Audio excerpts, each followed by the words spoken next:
موت کا منظر۔ حضرت ابو ہریرہ رضی اللہ تعالیٰ عنہ فرماتے ہیں کہ ایک مرتبہ مجھ سے حضور اکرم صلی اللہ علیہ وآلہ وسلم نے فرمایا کہ میں تمہیں دنیا کی حقیقت دکھاؤں؟ میں نے عرض کیا ضرور۔ ارشاد فرمائے حضور اکرم صلی اللہ علیہ وآلہ وسلم مجھے ساتھ لے کر مدینہ منورہ سے باہر ایک کوڑی پر تشریف لے گئے جہاں آدمیوں کی کھوپڑیاں، پاخانے اور پھٹے ہوئے چیتڑے اور ہڈیاں پڑی ہوئی تھیں۔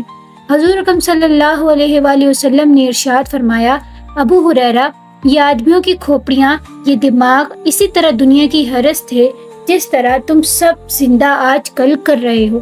یہ بھی اسی طرح امیدیں باندھا کرتے تھے جس طرح تم لوگ امیدیں لگائے ہوئے ہو۔ آج یہ بغیر کھال کے پڑی ہوئی ہیں اور چند روز اور گزر جانے کے بعد مٹی ہو جائیں گی۔ یہ پخانے وہ رنگ برنگ کے کھانے ہیں جن کو بڑی محنت سے کمایا، حاصل کیا، پھر ان کو تیار کیا اور کھایا۔ اب یہ اس حال میں پڑے ہیں کہ لوگ اس سے نفرت کر کے بھاگتے ہیں۔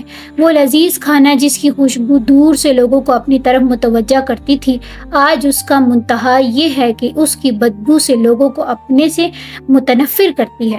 یہ چیتڑے وہ زینت کا لباس تھا جس کو پہن کر آدمی اکڑتا تھا، آج یہ اس حال میں ہے کہ ہوائیں اس کو ادھر سے ادھر پھینکتی ہیں۔ یہ ہڈیاں ان جانوروں کی ہڈیاں ہیں جن پر لوگ سواریاں کیا کرتے تھے، گھوڑوں پر بیٹھ کر مٹکتے تھے اور دنیا میں گھومتے تھے، بس جسے ان احوال پر اور ان کے عبرتناک انجام پر رونا ہو اور ان کو دیکھ کر روئے۔ حضرت ابو ہریرہ رضی اللہ عنہ فرماتے ہیں کہ ہم سب بہت روئے۔ ایک اور حدیث میں حضور اکرم صلی اللہ علیہ وآلہ وسلم کا ارشاد ہے کہ دنیا ظاہر کے اعتبار سے میٹھی اور سرسبز ہے اور حق تعالی شانو نے تم کو اس میں سے اپنے اسلاف کا جانشین اس لیے بنایا ہے تاکہ وہ یہ دیکھے کہ تم اس میں کیا عمل کرتے ہو۔ بنی اسرائیل پر جب دنیا کی فتوحات ہونے لگی تو وہ اس کی زیب و زینت اور عورتوں کے زیوروں کے چکر میں پڑ گئے۔ دوستو غور کرو، کہیں آج ہم بھی تو عورتوں کے چکر بھی نہیں پڑ گئے؟ حضور پاک صلی اللہ علیہ وآلہ وسلم کا ارشاد مبارک موت کے بارے میں۔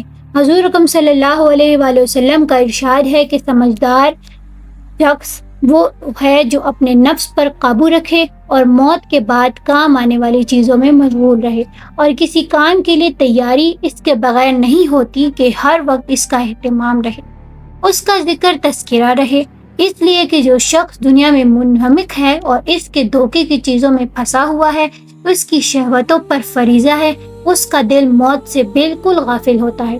اسی کو حق تعالی شانو ارشاد فرماتے ہیں کہ آپ ان سے کہہ دیجئے کہ جس موت سے تم بھاگتے ہو وہ تم کو آ پکڑے گی، پھر تم اس ذات پاک کی طرف لے جائے جاؤ گے اور جو ہر پوشیدہ اور ظاہر بات کو جاننے والی ہے، پھر وہ تم کو تمہارے سب کیے ہوئے کام جتا دے گی اور ان کا بدلہ دے گی۔ علماء نے لکھا ہے کہ موت کے بارے میں آدمی 4 طریقے کے ہوتے ہیں۔ ایک تو وہ لوگ ہیں جو دنیا میں منہمک ہیں، جن کو موت کا ذکر بھی اسی وجہ سے اچھا نہیں لگتا کہ اس سے دنیا کی لذتیں چھوٹ جائیں گی۔ ایسا شخص موت کو کبھی یاد نہیں کرتا، اور اگر کبھی کرتا بھی ہے تو برائی کے ساتھ، اس لیے کہ دنیا کو چھوٹنے کا اس کا قلق اور افسوس ہوتا ہے۔ دوسرا وہ شخص ہے جو اللہ کی طرف رجوع کرنے والا تو ہے مگر ابتدائی حالت میں ہے، موت کے ذکر سے اس کو اللہ تعالی کا خوف بھی ہوتا ہے اور اس سے توبہ میں پختگی بھی ہوتی ہے۔ یہ شخص بھی موت سے ڈرتا ہے، مگر نہ اس وجہ سے کہ دنیا چھوٹ جائے گی، بلکہ اس وجہ سے کہ اس کی توبہ تام نہیں ہے، یہ بھی ابھی مرنا نہیں چاہتا تاکہ اپنے حال کی اصلاح کر لے، اور اس کی فکر میں لگا ہوا ہے، تو یہ شخص موت کے ناپسند کرنے میں معذور ہے، اور یہ حضور اقدس صلی اللہ علیہ وآلہ وسلم کے اس ارشاد میں داخل نہ ہوگا جس نے حضور اکرم صلی اللہ علیہ وسلم سے فرمایا، جو شخص اللہ تعالیٰ کے ملنے کو ناپسند کرتا ہے، اللہ تعالیٰ شانو بھی اس کے ملنے کو ناپسند کرتا ہے، اس لیے کہ یہ شخص حقیقت میں اللہ تعالیٰ شانو کی ملاقات سے کراہت نہیں کرتا بلکہ اپنی تقصیر اور کوتاہی سے ڈرتا ہے۔ اس کی مثال اس شخص کی سی ہے جو محبوب کی ملاقات کے لیے اس سے پہلے کچھ تیاری کرنا چاہتا ہو تاکہ محبوب کا دل خوش ہو۔ البتہ یہ ضروری ہے کہ شخص اس کی تیاری میں ہر وقت مشغول رہتا ہو، اس کے سوا کوئی دوسرا مشغلہ اس کو نہ ہو، اور اگر یہ بات نہیں ہے تو پھر یہ بھی پہلے ہی جیسا ہے، یہ بھی دنیا میں منہمک ہی ہے۔ تیسرا وہ شخص ہے جو عارف ہے تو اس کی توبہ کامل ہے۔ یہ لوگ موت کو محبوب رکھتے ہیں، اس کی تمنا کرتے ہیں، اس لیے کہ عاشق کے لیے محبوب کی ملاقات سے زیادہ بہتر وقت کون سا ہوگا۔ موت کا وقت ملاقات کا وقت ہے، عاشق کی وصل کا وعدے کا وقت ہر وقت خود ہی یاد رہتا ہے، وہ کسی بھی وقت اس کو نہیں بھولتا۔ یہی لوگ ہیں جن کو موت کے جلدی آنے کی تمنائیں رہتی ہیں اور اسی قلق میں رہتے ہیں کہ موت آ ہی نہیں چکتی کہ اس کی معاصی کے گھر سے جلد خلاصی ہو۔ یہ ہے کہ حضرت حذیفہ رضی اللہ تعالیٰ عنہ کے انتقال کے وقت جب قریب ہوا تو فرمانے لگے، محبوب موت احتیاج کے وقت آیا، جو نادم ہو وہ کامیاب نہیں ہوتا۔ یا اللہ، تجھے معلوم ہے کہ ہمیشہ مجھے فقر غنا سے زیادہ محبوب رہا اور ہماری اور بیماری صحت سے زیادہ پسندیدہ رہی اور موت زندگی سے زیادہ مرغوب رہی۔ مجھے جلدی سے موت عطا کر دے کہ تجھ سے ملوں۔ چوتھی قسم سب سے اونچا درجہ ہے ان لوگوں کا ہے جو حق تعالی شانو کی رضا کے مقابلے میں تمنا بھی نہیں رکھتے۔ وہ اپنی خواہش سے اپنے لیے نہ موت کو پسند کرتے ہیں اور نہ زندگی کو۔ یہ عشق کی انتہا میں رضا اور تسلیم کے درجے کو پہنچے ہوئے ہیں۔ بہرحال موت کا ذکر ہر حالت میں موجب اجر و ثواب ہے کہ جو شخص دنیا میں منہمک ہے، اس کو بھی موت کے ذکر سے اس کی لذتوں میں کمی آئے گی اور کچھ نہ کچھ تو دنیا سے بعد پیدا ہی ہوگا۔ اسی لیے حضور اقدس صلی اللہ علیہ وآلہ وسلم کا ارشاد ہے کہ لذتوں کو توڑنے والی چیز موت کو کثرت سے یاد کیا کرو، یعنی اس کے ذکر میں اپنی لذتوں میں کمی کیا کرو تاکہ اللہ تعالیٰ جل شانہ کی طرف رجوع ہو سکے۔ ایک حدیث میں آیا ہے کہ حضور اکرم صلی اللہ علیہ وآلہ وسلم کا ارشاد ہے کہ اگر جانوروں کو موت کے متعلق اتنی معلومات ہو جتنی تم لوگوں کو ہیں تو کبھی کوئی موٹا جانور تم کو کھانے موت کے خوف سے دبلے ہو جائیں۔ حضرت عائشہ رضی اللہ تعالیٰ عنہ نے حضور اکرم صلی اللہ علیہ وسلم سے دریافت کیا کہ کوئی شخص بغیر شہادت کے بھی شہیدوں کے ساتھ ہو سکتا ہے؟ حضور اکرم صلی اللہ علیہ وآلہ وسلم نے فرمایا کہ جو شخص دن رات میں 20 مرتبہ موت کو یاد کرے وہ ہو سکتا ہے۔ ایک حدیث میں ہے کہ جو شخص 25 مرتبہ اللہم بارک لی فی الموت و فی ما بعد الموت پڑھے وہ شہیدوں کے درجے میں ہو سکتا ہے۔ اور ان سب فضیلتوں کا سبب یہی ہے کہ موت کا کثرت سے ذکر کرنا اس دھوکے کے گھر سے بے رغبتی پیدا کرتا ہے اور آخرت کے لیے تیاری پر آمادہ کرتا ہے، اور موت سے غفلت دنیا کی شہوتوں اور لذتوں میں انہماک پیدا کرتی ہے۔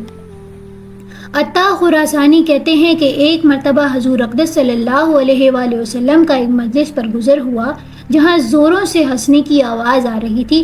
حضور اکرم صلی اللہ علیہ وآلہ وسلم نے ارشاد فرمایا کہ اپنی مجالس میں لذتوں کو مقدر کرنے والی چیز کا تذکرہ شامل کر لیا کرو۔ صحابہ رضی اللہ تعالیٰ عنہ نے عرض کیا کہ یا رسول اللہ، لذتوں کو مقدر کرنے والی چیز کیا ہے؟ حضور اکرم صلی اللہ علیہ وآلہ وسلم نے فرمایا کہ موت۔ ایک حدیث میں حضور اکرم صلی اللہ علیہ وسلم کا ارشاد آیا، موت کو کثرت سے یاد کیا کرو، یہ گناہوں کو زائل کرتی ہے اور دنیا سے بے رغبتی پیدا کرتی ہے۔ ایک حدیث میں حضور اکرم صلی اللہ علیہ وسلم کا ارشاد ہے کہ اگر تم کو یہ معلوم ہو جائے کہ مرنے کے بعد تم پر کیا کیا گزرے گی تو کبھی بھی تم کھانا نہ کھاؤ، کبھی لذت سے پانی نہ پیو۔ ایک صحابی رضی اللہ تعالیٰ عنہ کو حضور نے وصیت فرمائی کہ موت کا ذکر کثرت سے کیا کرو، یہ تمہیں دوسری چیزوں میں رغبت سے ہٹائے گی۔ ایک حدیث میں یہ ہے کہ موت کو کثرت سے یاد کیا کرو، جو شخص موت کا کثرت سے ذکر کرتا ہے اس کا دل زندہ ہو جاتا ہے اور موت اس پر آسان ہو جاتی ہے۔ ایک صحابی رضی اللہ تعالیٰ عنہ نے عرض کیا کہ یا رسول اللہ، مجھے موت سے محبت نہیں ہے، کیا علاج کروں؟ حضور اکرم صلی اللہ علیہ وسلم نے فرمایا، تمہارے پاس کچھ مال ہے؟ انہوں نے عرض کیا کہ ہے۔ حضور اکرم صلی اللہ علیہ وسلم نے فرمایا، اس کو آگے چلتا کر دو۔ آدمی کا دل مال سے لگا رہتا ہے، جب اس کو آگے بھیج دیتا ہے تو خود بھی اس کے پاس جانے کو دل چاہتا ہے، اور جب پیچھے چھوڑ جاتا ہے تو خود بھی اس کے پاس رہنے کو دل چاہتا ہے۔ ایک حدیث میں ہے کہ جب 2/3 رات گزر جاتی ہے تو حضور اقدس صلی اللہ علیہ وسلم فرماتے، لوگوں اللہ کو یاد کر لو، اللہ کو یاد کر لو، عنقریب قیامت کا زلزلہ پھر سور پھونکے گا، وقت آ رہا ہے اور ہر شخص کی موت اپنی ساری سختیوں سمیت آ رہی ہے۔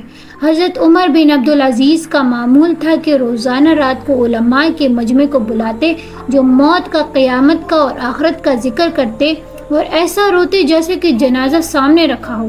ابراہیم یتیمی کہتے ہیں کہ 2 چیزوں نے مجھ سے دنیا کی ہر لذت کو منقطع کر دیا، ایک موت نے، دوسری قیامت میں حق تعالی شانوں کے سامنے کھڑا ہونے کے فکر نے۔ حضرت کعب فرماتے ہیں کہ جو شخص موت کو پہچان لے اس پر دنیا کی ساری مصیبتیں آسان ہیں۔ ارشاد کہتے ہیں کہ ہم حضرت حسن بصری رضی اللہ تعالیٰ عنہ کے پاس جب بھی حاضر ہوتے جہنم کا اور آخرت کا ذکر ہوتا۔ ایک عورت نے حضرت عائشہ سے اپنے دل کی قساوت کی شکایت کی۔ حضرت عائشہ رضی اللہ تعالیٰ عنہ نے فرمایا کہ موت کا تذکرہ کثرت سے کیا کرو، دل نرم ہو جائے گا۔ انہوں نے ایسا ہی کیا۔ اس کے بعد حضرت عائشہ کے پاس آئی اور ان کا بہت بہت شکریہ ادا کیا۔ اللہ تعالیٰ کی طرف سے انسانوں کے لیے موت کے بارے میں احکامات۔ انسانوں پر جو فرشتے مختلف کاموں پر متعین ہیں، ان کو سال بھر کے احکامات ایک رات میں مل جاتے ہیں کہ اس سال فلاں فلاں کام کرنے ہیں اور فلاں فلاں شخص کے متعلق یہ علمدار آمد ہوگا۔ اس میں روایات مختلف ہیں کہ یہ احکام لیلۃ القدر میں ملتے ہیں یا شب بارات میں۔ جون سی بھی رات ہو، کثرت سے روایات میں یہ مضمون دار ہوا ہے کہ اس رات میں ان سب کی فہرست فرشتوں کے حوالے کر دی جاتی ہے جو اس سال میں مرنے والے ہیں۔ دنیا میں آدمی نہایت غفلت سے اپنے لہو و لعب میں مشغول ہوتا ہے اور وہ آسمانوں پر اس کی گرفتاری کا وارنٹ جاری ہو گیا ہے۔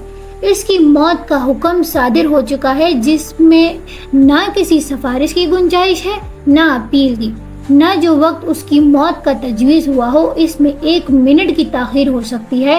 حضرت ابن عباس سورۃ دخان کی تفسیر میں ارشاد فرماتے ہیں کہ لیلۃ القدر میں لوح محفوظ سے ان سب چیزوں کو نقل کیا جاتا ہے جو اس سال میں ہونے والی ہیں، کہ اتنا رزق دیا جائے گا، فلاں فلاں مرے گا، فلاں فلاں پیدا ہوگا، اتنی بارش ہوگی، حتیٰ کہ یہ بھی نقل کیا جاتا ہے کہ اس سال فلاں فلاں شخص حج کو جائے گا۔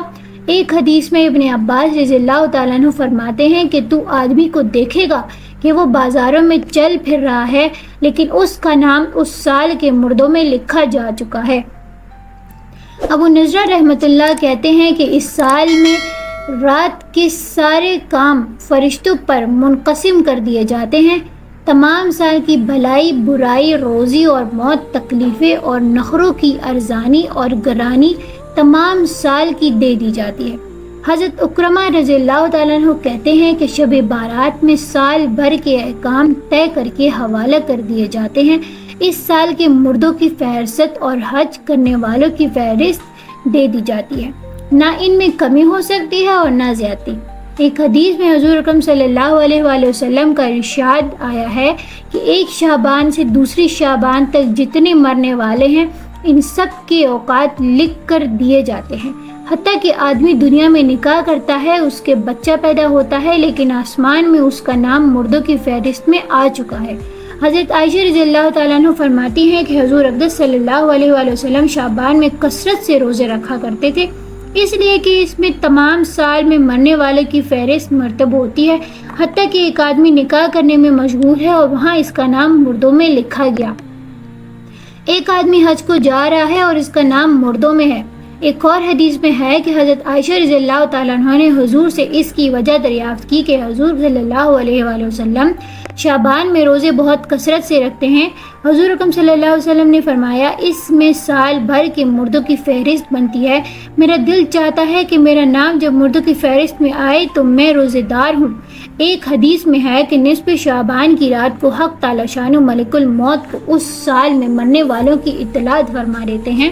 ایک حضور میں حضور صلی اللہ علیہ وسلم کا ارشاد ہے کہ روزانہ ہمیشہ جب آفتاب نکلتا ہے تو وہ اعلان کرتا ہے کہ جو نیک کام کرنا ہے کر لے، آج کا دن تیری عمر میں پھر کبھی نہیں آئے گا، اس لیے اس دن میں تیری جو نیکیاں لکھی جا سکتی ہوں لکھوا لو۔ اور 2 فرشتے آسمانوں سے اعلان کرتے ہیں کہ ایک ان میں سے کہتا ہے اے نیکی کی طلب کرنے والوں خوشخبری لے اور آگے بڑھ، اور دوسرا کہتا ہے کہ اے برائی کرنے والوں بس کر اور رک جا، اپنی ہلاکت کا سامان اکٹھا نہ کر، اور 2 فرشتے اعلان کرتے ہیں کہ جن میں سے ایک کہتا ہے یا اللہ خرچ کرنے والوں کو اس کا بدل دے، اور دوسرا کہتا ہے کہ یا اللہ مال کو روک کے رکھنے والوں کو مال کو برباد کر۔ عطا بن یاسر رحمۃ اللہ علیہ کہتے ہیں کہ جب نصف شعبان کی رات ہوتی ہے تو ملک الموت کو ایک فہرست دے دی جاتی ہے کہ اس میں سے جن کے نام ہیں ان سب کی اس سال میں روح قبض کر لی جائے۔ یہاں ایک آدمی فرش فروش میں لگا ہوا ہے، نکاح کرنے میں مشغول ہے، مکان کی تعمیر کرا رہا ہے، اور وہاں مردوں کی فہرست میں آ گیا۔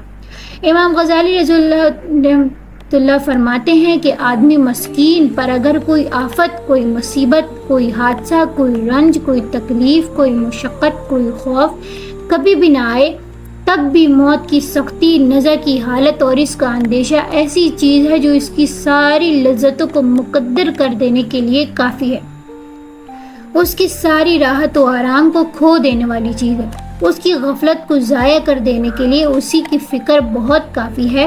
یہی چیز خود اتنی سخت ہے کہ اس کے فکر اور اس کی تیاری میں آدمی کو ہر وقت مشغول رہنا چاہیے۔